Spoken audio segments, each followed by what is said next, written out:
ಸತ್ಯ ಶೋಧನಾ ಸಮಿತಿಯಲ್ಲಿ ಸತ್ಯ ಏನಾದರೂ ಹೊರಗೆ ಬಂತ ಚರ್ಚೆಯಲ್ಲಿ ನೋಡಿ, ಯಾವಾಗಲೂ ಕೂಡ ಸೋಲು ಗೆಲುವು ಎಲ್ಲಿ ಏನಾಯಿತು, ಯಾಕೆ ನಾವು ಸೋತ್ವಿ, ಗೆದ್ವಿ ಎಲ್ಲಿ ಗೆದ್ದಿದ್ದೀವಿ, ಅದು ಯಾವ ರೀತಿ ನಾವು ಗೆದ್ದಿದ್ದೀವಿ, ಇದೆಲ್ಲವೂ ಕೂಡ ತಿಳ್ಕೊಂಡು ಮುಂದೆ ಹೋಗಬೇಕಾಗಿದ್ದು, ನಮ್ಮ ಮುಂದಿನ ರೋಡ್ ಮ್ಯಾಪ್ ಮಾಡ್ಕೋಬೇಕಾಗಿದ್ದು ಪಕ್ಷದ ಒಂದು ಮಾಡಬೇಕಾದಂಥ ಕರ್ತವ್ಯ.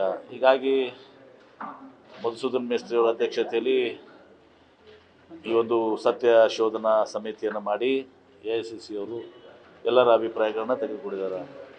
ಈಗ ನನಗೂ ಕೂಡ ನಮ್ಮ ಅಭಿಪ್ರಾಯನ ನಮ್ಮ ಪಾರ್ಲಿಮೆಂಟ್ ಸೆಗ್ಮೆಂಟ್ ಬಗ್ಗೆ ಹೇಳಿದೆ. ಆಮೇಲೆ ಹಿನ್ನೆಲೆ ಏನಾಯಿತು ಏನು ನಾವು ನಮಗೆ ಹಿನ್ನಡೆ ಆಗಿದೆ ಎಲ್ಲವನ್ನ ಕೂಡ ಅವ್ರಿಗೆ ವಿವರಿಸಿದ್ದೀವಿ. ಮುಂದೆ ಯಾವ ರೀತಿ ನಾವು ಅದನ್ನು ಸುಧಾರಿಸ್ಕೊಳ್ಬೋದು ಅಂತಂದು ಕೂಡ ನಾವು ಹೇಳಿದ್ದೀವಿ.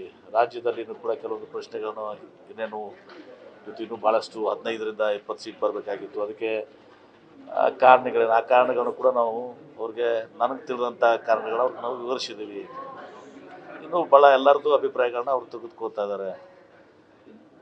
ತಗೊಂಡ ಮೇಲೆ ಒಂದು ಸ್ವಲ್ಪ ಪಕ್ಷ ಅದೆಲ್ಲನೂ ಕೂಡ ಕ್ರೋಢೀಕರಿಸಿ ಒಂದು ಫ್ಯೂಚರ್ ಪ್ಲ್ಯಾನ್ ಆಫ್ ಆ್ಯಕ್ಷನ್, ಯಾಕಂದ್ರೆ ನಿಮಗೂ ಸಮಯ, ವಿಧಾನಸಭೆ ಚುನಾವಣೆಗೆ 4 ವರ್ಷ ಸಮಯ ಇದೆ.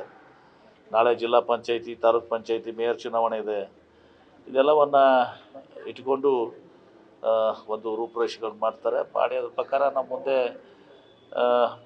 ಬರುವಂಥ ಜಿಲ್ಲಾ ಪಂಚಾಯಿತಿ ಎಲೆಕ್ಷನ್ಸ್ ಇರ್ಬೋದು, ನಂತರ 4 ವರ್ಷ ಬಿಟ್ಟು ಏನು ಅಸೆಂಬ್ಲಿ ಎಲೆಕ್ಷನ್ ಇರ್ಬೋದು, ಅದಕ್ಕೆ ಮತ್ತೆ ನಾವು ಅಧಿಕಾರಕ್ಕೆ ಬರಲಿಕ್ಕೆ ಏನೆಲ್ಲ ಮಾಡಬೇಕು ಅನ್ನೋದನ್ನು ಕೂಡ ನಾವು ಕೊಟ್ಟಿದ್ದೀವಿ. ಅವರು ಕೂಡ ನಾನು ಒಬ್ಬರೇ ಅಭಿಪ್ರಾಯ ಅಲ್ಲ, ಎಲ್ಲರ ಅಭಿಪ್ರಾಯವನ್ನು ಕ್ರೋಢೀಕರಿಸಿ ಆ ಒಂದು ಹೈಕಮಾಂಡ್ಗೆ ತಿಳಿಸಿ ಆ ಪ್ರಕಾರ ರೂಪುರೇಷೆಗಳನ್ನು ಮಾಡ್ತಾರೆ.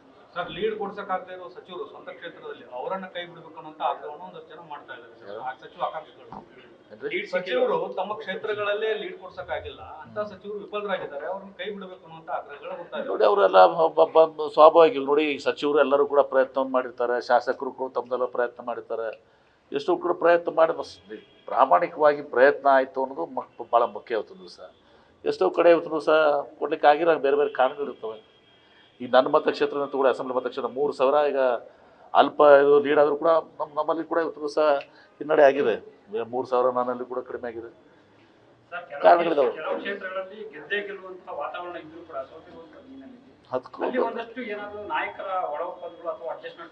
ಅದೆಲ್ಲ ನಮ್ಮ ಪಾರ್ಲಿಮೆಂಟ್ ಸೆಗ್ಮೆಂಟಿಗೆ ಬೇಸಿದ. ನಾನು ಜಿಲ್ಲಾ ಉಸ್ತುವಾರಿ ಸಚಿವನಾಗಿದ್ದೀನಿ. ನಮ್ಮ ಪಾರ್ಲಿಮೆಂಟ್ ಸೆಕ್ಷನಲ್ಲಿ ಪ್ರತಿಯೊಬ್ಬರು ಭಾಳ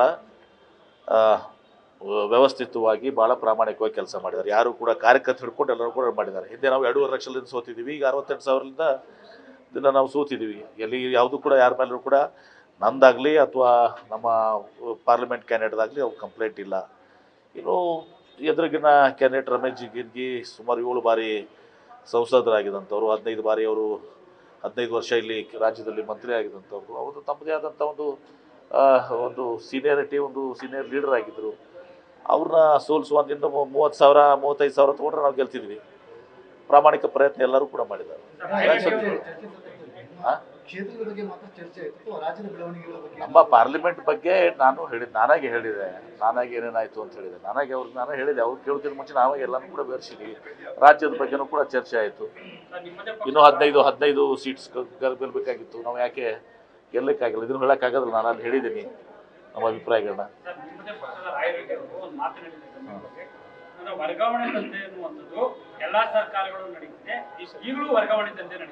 ಅದು ರಾಯರೆಡ್ಡಿ ಅವ್ರು ಹೇಳಬೇಕು. ಯಾರು ಮಾಡ್ತಾ ಇದ್ದಾರೆ, ಏನು ಮಾಡ್ತಾ ಇದ್ದಾರೆ ಅಂತೇಳಿ ರಾಯರೆಡ್ಡಿ ಅವ್ರಿಗೆ ಕೇಳ್ಬಿಡಿ. ಯಾವ ಸಚಿವರು ಅಥವಾ ಯಾವ ಅಧಿಕಾರಿಗಳು ಯಾರು ವರ್ಗಾವಣೆಯಲ್ಲಿದ್ದಾರೆ ಅಂತೇಳಿ ರಾಯರೆಡ್ಡಿ ಅವ್ರಿಗೆ ಕೇಳಿದರೆ ಯಾರಿಗೆ ನಮ್ಮಲ್ಲಿ ಯಾವುದೂ ಆ ರೀತಿ ವರ್ಗಾವಣೆ ದಂಧೆ ಅನ್ನೋದು ಇಲ್ಲ. ಆದಾಗ್ಯೂ ರಾಯರೆಡ್ಡಿ ಅವರು ಅಂಥದ್ದು ಏನಾದರೂ ಇದ್ದರೆ ಅವ್ರಿಗೆ ಅನಿಸಿದ್ರೆ ಅಥವಾ ಎಲ್ಲರೇ ಅಧಿಕಾರಿಗಳ ಮಟ್ಟದಲ್ಲಿ ಬೇರೆ ಯಾವುದ್ರ ಮಟ್ಟದಲ್ಲಿ ಹಾಕಿದ್ರೆ ಮುಖ್ಯಮಂತ್ರಿಗೆ ರಾಯರೆಡ್ಡಿ ಅವ್ರು ತಿಳಿಸ್ಲಿಲ್ಲ. ಯಾರಿಗೆ ನಾನು ಅವ್ರಿಗೇನಿದೆ ನನಗೆ ಗೊತ್ತಿಲ್ಲ. ಅವ್ರ ಮಾಹಿತಿ ನನಗೆ ಗೊತ್ತಿಲ್ಲ. ಅವ್ರ ಮಾಹಿತಿ ಮುಖ್ಯಮಂತ್ರಿಗಳ ಮುಂದೆ ಹೇಳಿ ಅವರು ಇಲ್ಲ ಬಂದಿರೋ ಒಂದು ಸ್ವಲ್ಪ ಸಂಘ ಮುಂದೆ ಕೆಲವು ವಿಚಾರಗಳನ್ನ ಮಾಡೋಕ್ಕೆ ಬಂದಿದ್ರು. ಉಜ್ಜಯಿನಿ ಜಗದ್ಗುರು ಬಂದಿದ್ರು. ಮತ್ತು ನಮ್ಮ ಗುರುಗಳು ಬರಬೇಕಲ್ಲಪ್ಪ ನಮ್ಮ ಮನೆಗೆ. ದೊಡ್ಡ ಆಶೀರ್ವಾದ ಎಂತ ಎಂತಪ್ಪ ದೊಡ್ಡ ಇದು? ಆಶೀರ್ವಾದ ಯಾಕೆ ಮಾಡಿಲ್ಲ ಅಂತ ಕೇಳ್ತಾರೆ. ಆ ದೊಡ್ಡ ಆಶೀರ್ವಾದ ಲಿಂಗಾಯತರ ಸಿಎಂ ಆಗ್ಬೇಕು ಅಂತ ಒಂದು ಹೇಳಿದ್ರು ಸರ್, ಅದಕ್ಕೆ ನಾನು ಆ ವಿಚಾರದಲ್ಲಿ ನೋ ಕಮೆಂಟ್ಸ್. ಈ ಅವಧಿಯಲ್ಲಿ ಆಗ್ತೀರಾ ಮುಂದಿನ ಅವಧಿ ಅಂತ ಆ ಬಿಜಾಪುರ ಏರ್ಪೋರ್ಟ್ ಈಗ ನಾವು ಈ ಫೈರ್ ಎಕ್ವಿಪ್ಮೆಂಟ್ಸ್ ಸಲುವಾಗಿ ನಿಂತಿದ್ದೀವಿ. ಅವು 2 ಫೈರ್ ಮಷಿನ್ಸ್ ಬರಬೇಕು. ಇಬ್ಬರೇ ಜಗತ್ತಿನಲ್ಲಿ ಇಬ್ಬರೇ ಇದು ಮಾಡ್ತಾರೆ. ನಾವು ಅದನ್ನು 2 ಸಲ ಟೆಂಡರ್ ಮಾಡಿದ್ವಿ, ಯಾರೂ ಬರಲಿಲ್ಲ. ಈಗ 4G ಎಕ್ಸಿಬಿಷನ್ಸ್ ತೊಗೊಂಡು ಇದು ಮಾಡ್ತಾ ಇದ್ದೀವಿ. ಮಾಡಿ ಬಹುಶಃ ಆಗಸ್ಟ್ 15th ಒಳಗಡೆ ಮಾಡಬೇಕಂತ ಅನ್ನೋದಿದೆ. ಸ್ವಲ್ಪ ಹೆಚ್ಚು ಕಮ್ಮಿ ಆಗ್ಬೋದು, ಯಾಕಂದ್ರೆ ಎಲ್ಲವೂ ಕೂಡ ರೆಡಿಯಾಗಿದೆ. ಆ ಫೈರ್ ಮಷಿನ್ಸ್ ಏನಿದಾವಲ್ಲ, 2 ಫೈರ್ ಮಷಿನ್ಸು, ಒಂದು ದುಬೈ ಮತ್ತು ಇನ್ನೊಂದು ಆಸ್ಟ್ರಿಯಾದ, ಎರಡು ಕಡೆ ಇದೆ, ಬೆಲ್ಜಿಯಮ್ ಆಸ್ಟ್ರಿಯಾದ. ಅವು 2 ಮಷಿನ್ ಸಲುವಾಗಿ ನಿಂತಿದೆ. ಉಳಿದೆಲ್ಲವೂ ಕೂಡ ತಯಾರಾಗಿದೆ. ಬಂದ ಕೂಡಲೇ ಸ್ಟಾರ್ಟ್ ಮಾಡ್ತೀನಿ. ಸರ್, ಆ ಏರ್ಪೋರ್ಟ್ಗಳ ಹೆಸರು ಮತ್ತೆ ಅವನಿಗೆ ಕೇಂದ್ರ ಕಳಿಸಿದ್ದಾರೆ, ಅನುಮೋದನೆ ಆಯ್ತು. ನನಗೆ ಗೊತ್ತಿಲ್ಲ ಅಂತ ತಿಳ್ಕೊಂಡು ಇನ್ನೂ ಮೋಸ್ಟ್ಲಿ ಬಂದಿಲ್ಲ. ಬೆಳಗಾವಿ ಅಗ್ರಿಕಲ್ಚರ್ ಕಳಿಸಿದ್ರಲ್ಲ. ಹಾಂ, ಬೆಳಗಾವಿ ಬಹುಶಃ ಇನ್ನೂ ಬಂದಿರಲಿಕ್ಕಿಲ್ಲ. ನಿನ್ನೆನೇ ಎಲ್ಲ ಹೇಳಿದೀವಲ್ಲ. ನ್ಯೂಸ್ ಫಸ್ಟ್ ನಿರ್ಭೀತಿಯಿಂದ ನಿಮ್ಮ ಪರವಾಗಿ.